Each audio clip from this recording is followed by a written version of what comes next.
সবাইকে স্বাগত দীপ্ত সংবাদে, সাথে রয়েছে দোলা ডলরের। শুরুতেই জানাবো সংবাদ শিরোনাম। পেট্রোল পাম্পে লাইনে দাঁড়িয়েও মিলছে না কাঙ্ক্ষিত পরিমাণের তেল, ভোগান্তি চরমে। এবারের ঈদযাত্রায় ৩৭৭ দুর্ঘটনায় প্রাণ গেছে ৩৯৪ জনের, বলছে যাত্রী কল্যাণ সমিতি। ভোলায় নলকূপ খননে মিলছে প্রাকৃতিক গ্যাস, অল্প খরচে রান্নার সুযোগ পাচ্ছেন স্থানীয়রা।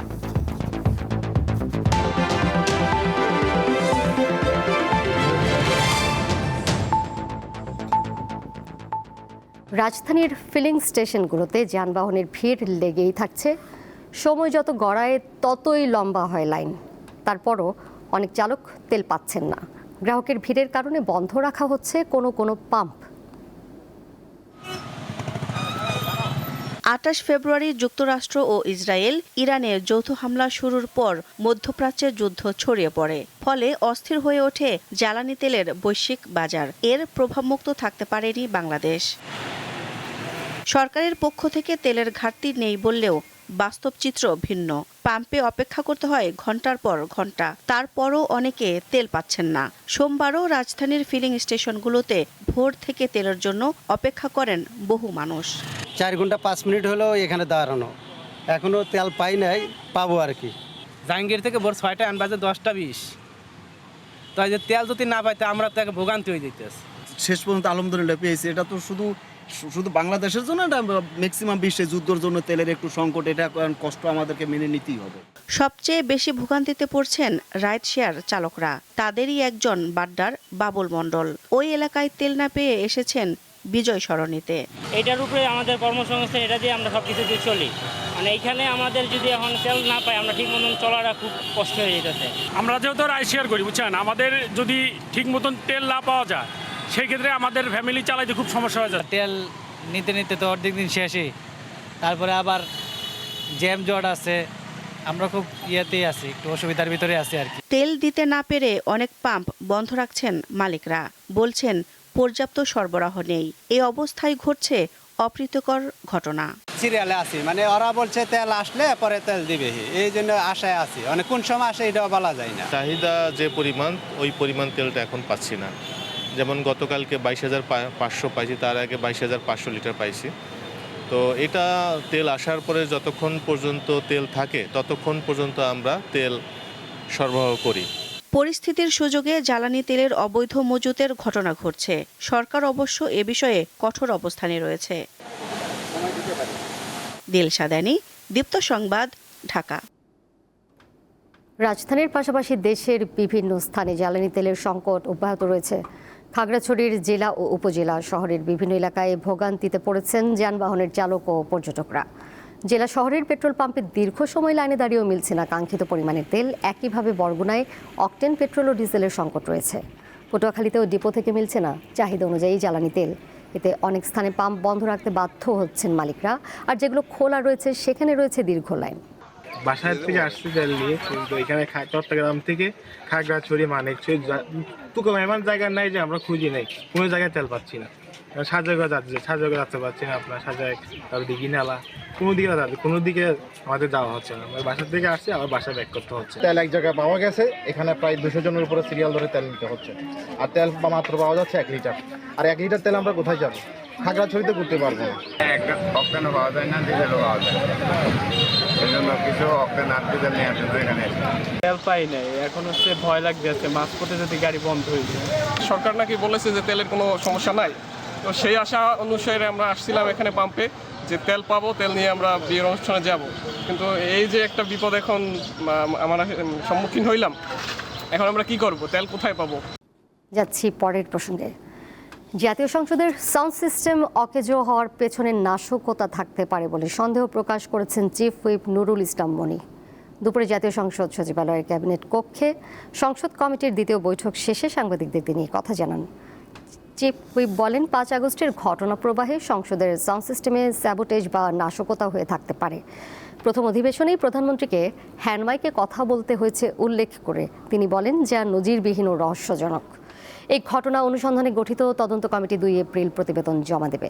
নতুন ব্যবস্থা স্থাপনের আগ পর্যন্ত বিদ্যমান সিস্টেম দিয়েই কাজ চালাতে হবে বলেও জানান তিনি। বৈঠকে সংসদ সদস্যদের আবাসন ও পানি সমস্যা নিয়ে আলোচনা হয়েছে বলে জানান তিনি। এই সময় তিনি আরও জানান 10 এপ্রিলের মধ্যে সংসদ সদস্যদের বাসা বরাদ্দের চেষ্টা চলছে। প্রথমত হলো নাশকতাটা হয়েছে 5ই আগস্ট অথবা এরকম সময়ের ঘিরে। এরপরে পরবর্তীতে নাশকতা হয়েছে এখানে কিছু লোক হয়তো থাকতে পারে, যারা থাকতে পারে অথবা নাও থাকতে পারে, যারা থাকতে পারে তারা কিছু কার্যক্রম করেছে বলে আমরা ধারণা করি। কারণ সাউন্ড সিস্টেমটা একেবারেই ডাউন হয়ে যাবে ফার্স্ট সেশনের দিনে, এবং মাননীয় স্পিকারের একটা হ্যান্ডমাইক নিয়ে কথা বলতে হবে, এরকম পরিস্থিতি সংসদে হওয়ার কথা না। কাজে এই কারণেই আমরা ধারণা করি যে somebody was there who did the sabotage activities.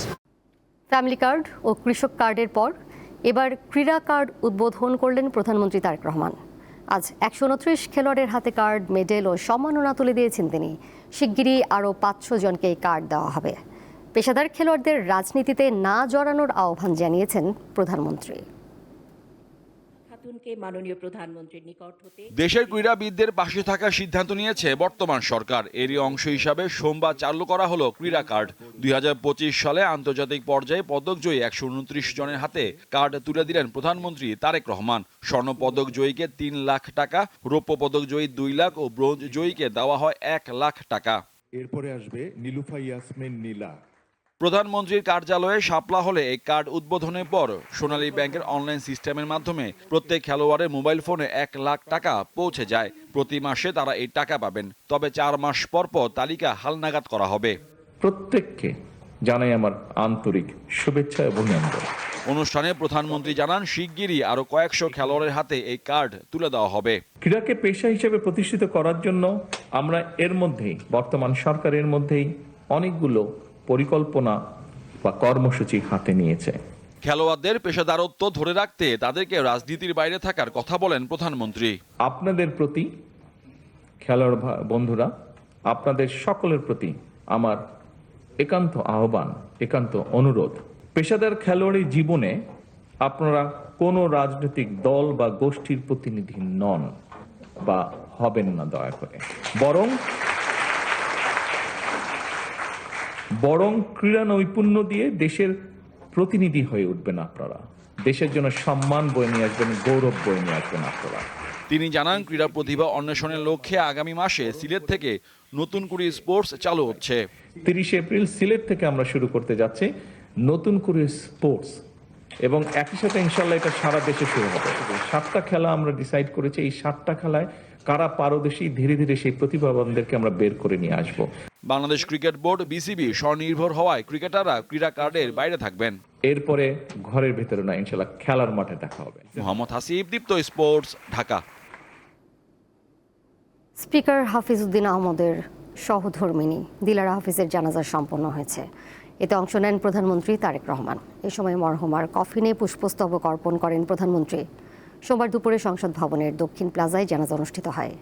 প্রধানমন্ত্রীর পাশাপাশি এতে অংশ নেন স্পিকার, ডেপুটি স্পিকার, বিরোধী দলীয় নেতা, মন্ত্রিপরিষদের সদস্য, সংসদ সদস্য ও সর্বস্তরের মানুষ। অধ্যাপক দিলারা হাফিজের বয়স হয়েছিল 78 বছর। শনিবার সিঙ্গাপুর জেনারেল হাসপাতালে চিকিৎসাধীন অবস্থায় তিনি শেষ নিঃশ্বাস ত্যাগ করেন। গণভোট বাতিল হলে আইনগত হুমকির মুখে পড়বে নির্বাচিত সংসদ। স্বয়ংক্রিয়ভাবে গণভোট বাতিলের কোনো সুযোগ নেই বলে দাবি করেছেন আইনজীবী শিশির মনির। সোমবার সাংবাদিকদের এসব কথা বলেন জামায়াতের কেন্দ্রীয় কমিটির কর্মপরিষদের এই সদস্য। এই সময় তিনি গুম কমিশন, দুদক সংস্কার কমিশন, সুপ্রিম কোর্ট বিচারক নিয়োগ সংক্রান্ত অধ্যাদেশ সহ 20টির মতো অধ্যাদেশ বাতিলের প্রতিবাদ জানিয়েছেন। তিনি আরও বলেন, গণভোট বাতিল হলে সাধারণ নির্বাচনের ফলাফলও বাতিল হয়ে যাবে। অন্তর্বর্তী সরকারের গঠিত জাতীয় ঐক্যমত্য কমিশনে 30টি বিষয়ে সব রাজনৈতিক দল ঐক্যমত্য হয়েছিল। সেসব বিষয়েও বিএনপি টালবাহানা করছে। গণভোট অধ্যাদেশকে ইনফ্র্যাকচুয়াস হিসেবে ল্যাপস করার প্রস্তাব করা হয়েছে, অর্থাৎ গণভোট অধ্যাদেশের আর কোনো কার্যকারিতা নাই, সেই জন্য এটি অটোমেটিক বাতিল হয়ে যাবে মর্মে গতকালকে মতামত প্রকাশ করা হয়েছে। আমরা মনে করি এই ধারণাটি সঠিক না। এখন যদি গণভোট অধ্যাদেশকে আপনি সেপারেট করে কিল করে দেন, নাই করে দেন, তাহলে it will effect directly July সনদ বাস্তবায়ন আদেশ ধারা 6, তার প্রিএম্বল এবং গণভোট অধ্যাদেশের শিডিউল। এবারের ঈদযাত্রায় দেশের সড়ক, রেল ও নৌপথে 394 জন নিহত এবং 1288 জন আহত হয়েছেন বলে জানিয়েছে বাংলাদেশ যাত্রী কল্যাণ সমিতি। গত বছরের তুলনায় এবার প্রাণহানি 8.26% এবং দুর্ঘটনা 8.95% বেড়েছে। সোমবার ঢাকা রিপোর্টার্স ইউনিটিতে সংবাদ সম্মেলনে এই যাত্রায় সড়ক দুর্ঘটনা প্রতিবেদন প্রকাশ করে যাত্রী কল্যাণ সমিতি। এই যাত্রা শুরুর দিন 14 মার্চ থেকে 28 মার্চ পর্যন্ত এই পরিসংখ্যান সংগ্রহ করা হয়েছে। প্রতিবেদনে বলা হয়, বরাবরের মতো এবারও দুর্ঘটনার শীর্ষে রয়েছে মোটরসাইকেল। এবারের ঈদে 125টি মোটরসাইকেল দুর্ঘটনায় 135 জন নিহত হয়েছেন, যা মোট দুর্ঘটনার 36%। দুর্ঘটনা রোধে যাত্রী কল্যাণ সমিতি বেশ কিছু সুপারিশ করেছে।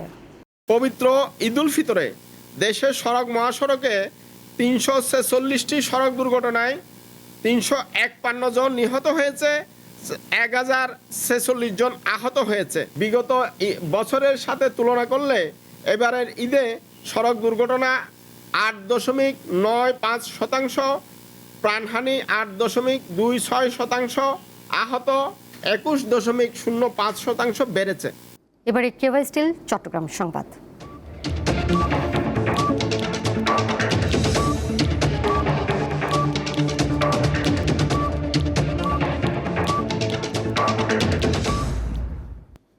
বাংলাদেশ শিল্পকলা একাডেমি অধ্যাদেশ 2026-এ স্বতন্ত্র আবৃত্তি বিভাগ অন্তর্ভুক্তির দাবিতে সংস্কৃতিমন্ত্রী বরাবর স্মারকলিপি দিয়েছে চট্টগ্রামের আবৃত্তি প্রেমীরা। সকালে চট্টগ্রামের জেলা প্রশাসক মোহাম্মদ জাহিদুল ইসলাম মিয়ার হাতে এই স্মারকলিপি তুলে দেন তারা। এ সময় জেলা প্রশাসক জানান, আবৃত্তি শিল্পের মাধ্যমে মানুষের মাঝে যে উদ্দীপনা তৈরি করা যায় তা অনন্য। অন্তর্বর্তী সরকারের শেষ সময় 3 ফেব্রুয়ারি তড়িঘড়ি করে বাংলাদেশ শিল্পকলা একাডেমি অধ্যাদেশ 2026 জারি করে, যাতে আবৃত্তি বিভাগ রাখা হয়নি। তাই আবৃত্তি বিভাগ যুক্ত করার দাবি জানিয়ে আসছে সারা দেশের আবৃত্তি প্রেমীরা। কানাডার টরন্টোতে বসবাসরত চট্টগ্রাম প্রবাসীদের উদ্যোগে ঈদ পুনর্মিলন এবং স্বাধীনতা দিবস অনুষ্ঠিত হয়েছে। রবিবার সন্ধ্যায় ম্যানচেস্টারের রসফোর্ড পার্ক প্রবাসী চট্টগ্রামবাসীর এক মিলন মেলায় পরিণত হয়। অনুষ্ঠানে শিশু কিশোরদের জন্য ছিল চিত্রাঙ্কন, গণিত প্রতিযোগিতা এবং বাংলাদেশ বিষয়ক রচনা প্রতিযোগিতা। এছাড়া নারীদের জন্য ছিল আকর্ষণীয় পিলো পাসিং গেম। ভোলার বোরহানউদ্দিনের বেশ কয়েকটি গ্রামে নলকূপ খননের সময় মিলছে প্রাকৃতিক গ্যাস, যা দিয়ে অনেক পরিবারে মিটছে দৈনন্দিন জ্বালানির চাহিদা। এ বিষয়ে সংশ্লিষ্ট কর্তৃপক্ষ প্রয়োজনীয় ব্যবস্থা নেওয়ার আশ্বাস দেন। 1995 সালে আবিষ্কৃত হয় ভোলার শাহবাজপুর গ্যাস ফিল্ড। এরপর থেকে এই গ্যাস ফিল্ডের আশেপাশে টবগি, কাচিয়া, বোরহানগঞ্জ, মনিরাম ও হাকিমউদ্দিন এলাকায় নলকূপ স্থাপনের সময় পানির সঙ্গে গ্যাস উঠতে থাকে। 900 থেকে 1000 ফুট গভীরে পৌঁছলেই মিলছে গ্যাসের স্তর। কম্প্রেসারের সহায়তায় তোলা হচ্ছে গ্যাস ও পানি, পরে বিশেষ পদ্ধতিতে পাইপলাইনের মাধ্যমে তা দেওয়া হচ্ছে চুলায়। গ্রামের ভেতর ছড়িয়ে আছে সবুজ রঙের অসংখ্য পাইপলাইন। একটি টিউবওয়েল থেকে একাধিক বাড়িতে দেওয়া হচ্ছে গ্যাসের সংযোগ। এতে অল্প খরচে রান্নার সুযোগ পেয়ে স্বস্তিতে স্থানীয়রা। আমি লং টাইম চালানোর কারণে আমার 2500 বা 2800 টাকা মাসে আপনার ডেইলি 50 টাকা করে দিই এক চুলাতে। শুধু গৃহস্থালী কাজই নয়, চায়ের দোকান সহ ছোট বড় ব্যবসা প্রতিষ্ঠানেও ব্যবহার হচ্ছে এই গ্যাস। গড়ে উঠেছে বেশ কয়েকটি কাচের চুড়ি তৈরির কারখানা। গ্যাস যদি দেশের পাওয়া যায় তাহলে তো দেশের লোকের জন্য উপকার হইব। গ্যাসের লাইন নেওয়া হোক, সবাই সবার মতো যে যার যার মতো স্বাধীনভাবে রান্না করতে। সম্প্রতি ভোলা সদর উপজেলা ধনিয়া ইউনিয়নের তুলাতুলি এলাকায় মাত্র 80 ফুট গভীরে নলকূপ স্থাপন করতেই গ্যাসের সন্ধান পাওয়া গেছে। কোন সাপ্লে গ্যাস উড়ে গ্যাস লাইট আনিয়া তেরুন দর্শনতা আলাদা হে আকার আগুন বউ বউ করে হেয়ার মাথার উপরে উঠছে। সদর উপজেলা নির্বাহী কর্মকর্তা জানান, বিষয়টি সংশ্লিষ্ট কর্তৃপক্ষকে জানিয়ে প্রয়োজনীয় পরীক্ষা নিরীক্ষার উদ্যোগ নেওয়া হবে। বাফেক্সকে অবহিত করব এবং এখানে কতটুকু গ্যাস আছে সেটা পরিমাপ করে যদি দেশের বিভিন্ন জায়গায় সরবরাহ করে দেশের শিল্প এবং অন্যান্য খাতে এটা অত্যন্ত গুরুত্বপূর্ণ ভূমিকা রাখবে বলে আমি মনে করি। নলকূপের পানির সঙ্গে প্রাপ্ত গ্যাস পরিকল্পিত ব্যবস্থাপনার মাধ্যমে কাজে লাগানোর দাবি স্থানীয়দের। সঞ্জিতা প্লাবনী, দীপ্ত, বার্তা কক্ষ। দেশে হঠাৎ বাড়ছে হামে আক্রান্ত রোগীর সংখ্যা। রাজশাহী বিভাগে 77 জনের হাম পজিটিভ পাওয়া গেছে। রাজশাহী বিভাগে হামের সংক্রমণ বেড়ে 31.30% দাঁড়িয়েছে। এক সপ্তাহের ব্যবধানে সংক্রমণের হার বেড়েছে 2.30%। চাঁপাইনবাবগঞ্জ 250 শয্যা বিশিষ্ট জেলা হাসপাতালে হামের উপসর্গ নিয়ে ভর্তি আছে 70 শিশু। গত 3 মাসে হামে আক্রান্ত হয়ে জেলায় 4 শিশুর মৃত্যু হয়েছে। ময়মনসিংহ মেডিকেল কলেজ হাসপাতালে গত 2 সপ্তাহে বাড়তি রোগীর চাপ সামলাতে হিমশিম খেতে হচ্ছে চিকিৎসকদের। চট্টগ্রাম মেডিকেল কলেজ হাসপাতালের শিশু ওয়ার্ডে হাম আক্রান্ত অন্তত 17 জন শিশু ভর্তি রয়েছে। যে 9 মাস এবং 15 মাসে কিন্তু এই ভ্যাকসিনেশনটি দেওয়া হচ্ছে, কিন্তু এখন বর্তমানে যেটি দেখা গিয়েছে যে 4 মাসের বাচ্চাও কিন্তু এই মিজেলসে আক্রান্ত হচ্ছে, এবং যেই কারণে এটিকে গবেষণা করার প্রয়োজন আছে এবং অতীব দ্রুত এটি গবেষণা করে কেন এটি 9 মাসের আগেই প্রাদুর্ভাব হচ্ছে সেই ব্যাপারে আমাদের যারা গবেষক আছেন তারা সেই ব্যাপারে সুনির্দিষ্ট নজর দিবেন। তাহলেই সম্ভব এদেশের যে মিজেলসের যে প্রাদুর্ভাবটি দেখা দিচ্ছে তাহলে সেটিকে প্রাথমিক পর্যায়ে সেটিকে নির্মূল করা সম্ভব হবে। সুন্দরবনে বনদস্যু ছোট সুমন বাহিনীর আস্তানায় অভিযান চালিয়ে বিভিন্ন মালামাল জব্দ ও আস্তানা ধ্বংস করেছে কোস্টগার্ড। কোস্টগার্ডের মিডিয়া কর্মকর্তা লেফটেন্যান্ট কমান্ডার সাব্বির আলম সুজন জানান, বনদস্যু ছোট সুমন বাহিনীর সদস্যরা মোংলার সীমান্ত খাল সংলগ্ন এলাকায় অবস্থান করছে এমন সংবাদের ভিত্তিতে সকালে অভিযান চালায় কোস্টগার্ড। এ সময় কোস্টগার্ডের উপস্থিতি টের পেয়ে দস্যুরা পালিয়ে গেল। দস্যু বাহিনীর আস্তানা ধ্বংসের পাশাপাশি একটি ওয়াকিটকি এবং রান্নার কাজে ব্যবহৃত নিত্য প্রয়োজনীয় দ্রব্য সহ অন্যান্য সামগ্রী জব্দ করা হয়। আন্তর্জাতিক প্রসঙ্গ, ইরানের জ্বালানি তেলের নিয়ন্ত্রণ নিতে ফের নিজের ইচ্ছার কথা জানালেন যুক্তরাষ্ট্রের প্রেসিডেন্ট ডোনাল্ড ট্রাম্প। পাশাপাশি দেশটির কার্ক দ্বীপের রপ্তানি কেন্দ্রেরও নিয়ন্ত্রণ চান তিনি। ফিনান্সিয়াল টাইমস পত্রিকাকে দেয়া এক সাক্ষাৎকারে এসব কথা বলেন ডোনাল্ড ট্রাম্প। যুক্তরাষ্ট্রের হামলার পর কার্ক দ্বীপে ইরানের প্রতিরক্ষা ব্যবস্থা কার্যকর নেই বলেও দাবি করেন তিনি। এতে খুব সহজেই দ্বীপটির দখল নেওয়া সম্ভব বলে মনে করছেন যুক্তরাষ্ট্রের প্রেসিডেন্ট। এদিকে সোমবার সকালে তেহরান জুড়ে সরকারি অবকাঠামোতে হামলা চালায় ইসরায়েল। হামলা হয়েছে ইস্পাহান শহরের একটি বিশ্ববিদ্যালয়ে। ইসরায়েলি হামলায় ইসলামিক রেভলিউশনারি গার্ড কোর IRGCর নৌবাহিনীর প্রধান আলী রেজা তানসির নিহত হওয়ার তথ্য নিশ্চিত করেছে ইরান। কুয়েতের একটি বিদ্যুৎ কেন্দ্র এবং পানি লবণ মুক্ত করার কেন্দ্রে হামলা চালিয়েছে তেহরান। এই ঘটনায় একজন নিহত হয়েছেন। সোমবার ইরাকে অবস্থিত যুক্তরাষ্ট্রের ভিক্টোরি বেস ঘাঁটি লক্ষ্য করে রকেট হামলা হয়েছে। মধ্যপ্রাচ্যে যুদ্ধ বন্ধে প্রথম দিনের মতো বৈঠক হয়েছে পাকিস্তান, সৌদি আরব, তুরস্ক ও মিশরের মধ্যে। রোববার পাকিস্তানের রাজধানী ইসলামাবাদে আলোচনায় বসেন এই 4 দেশের পররাষ্ট্রমন্ত্রীরা। আলোচনায় বিশেষভাবে গুরুত্ব পায় হরমুজ প্রণালী পুনরায় সক্রিয় করার ব্যাপারটি। বৈঠক শেষে পাকিস্তানের পররাষ্ট্রমন্ত্রী ইসাক দার জানান, চলমান যুদ্ধ দ্রুত ও স্থায়ীভাবে শেষ করার সম্ভাব্য উপায়গুলো আলোচনা করেছেন তারা। আজ সোমবার দ্বিতীয় ও শেষ দিনের মতো আলোচনায় বসার কথা রয়েছে দেশগুলোর প্রতিনিধিদের। ইরান যুদ্ধ ও বিতর্কিত সিদ্ধান্তের কারণে যুক্তরাষ্ট্রের প্রেসিডেন্ট ডোনাল্ড ট্রাম্পের জনপ্রিয়তায় ধস নেমেছে। ইরানে হামলার পর জ্বালানি তেল ও নিত্যপণ্যের দাম বেড়ে যাওয়ায় যুক্তরাষ্ট্রের নাগরিকদের মধ্যে তীব্র অসন্তোষ তৈরি হয়েছে। অনেকে রাস্তায় বিক্ষোভ করছে, অনেক রিপাবলিকানও ট্রাম্পের উপর ক্ষুব্ধ। যুক্তরাষ্ট্রের প্রেসিডেন্ট কয়েক যুগ ধরেই বিশ্বের সবচেয়ে ক্ষমতাধর ব্যক্তি। দেশ বিদেশে প্রেসিডেন্টের এই ক্ষমতার অপব্যবহারের অভিযোগ উঠেছে অনেকবার। তখন নিজ দেশের মানুষ প্রতিবাদ জানিয়েছে। বর্তমান প্রেসিডেন্ট ডোনাল্ড ট্রাম্পের ক্ষেত্রেও এমনটি হচ্ছে।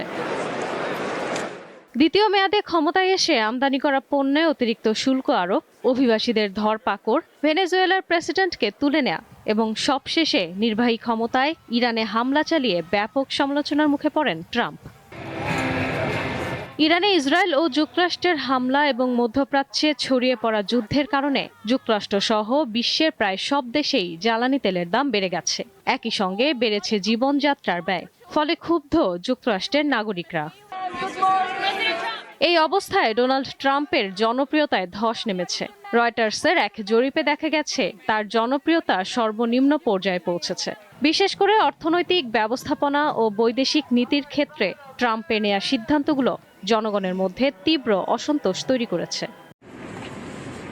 জরিপে উঠে এসেছে, গত বছরের 20 জানুয়ারি প্রেসিডেন্ট হিসেবে দায়িত্ব নেওয়ার সময় ডোনাল্ড ট্রাম্পের প্রতি শতকরা 47% মানুষের সমর্থন ছিল। বর্তমানে তা 36% দাঁড়িয়েছে। অন্যদিকে ইরান যুদ্ধের বিরোধিতা করছে যুক্তরাষ্ট্রের শতকরা 61% মানুষ। রিপাবলিকানদের মধ্যেও কমছে ট্রাম্পের জনপ্রিয়তা। প্রতি 5 জনের 1 জন হোয়াইট হাউসের ভূমিকায় অখুশি। বর্তমানে যুক্তরাষ্ট্রের শতকরা 63% নাগরিক দেশের অর্থনীতিকে দুর্বল বলে মনে করছেন। এই অবস্থায় যুক্তরাষ্ট্র জুড়ে শুরু হয়েছে বিক্ষোভ। লাখ লাখ মানুষ ট্রাম্প প্রশাসনের বিরুদ্ধে রাস্তায় নেমেছে। তাদের দাবি, প্রেসিডেন্টের একচ্ছত্র ক্ষমতার চর্চা বন্ধ করার পাশাপাশি গণতান্ত্রিক মূল্যবোধ রক্ষা করা। ইশরাত সুমা, দীপ্ত বার্তা কক্ষ। এর সাথে শেষ করব দীপ্ত সংবাদ। যাবার আগে শিরোনামগুলো জানিয়ে দেবো আরও একবার। পেট্রোল পাম্পে লাইনে দাঁড়িয়েও মিলছে না কাঙ্ক্ষিত পরিমাণের তেল, ভোগান্তি চরমে।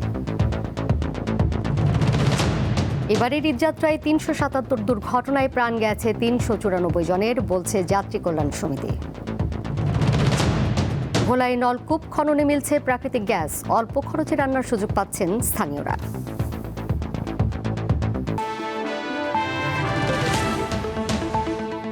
এই ছিল এখনকার মতো।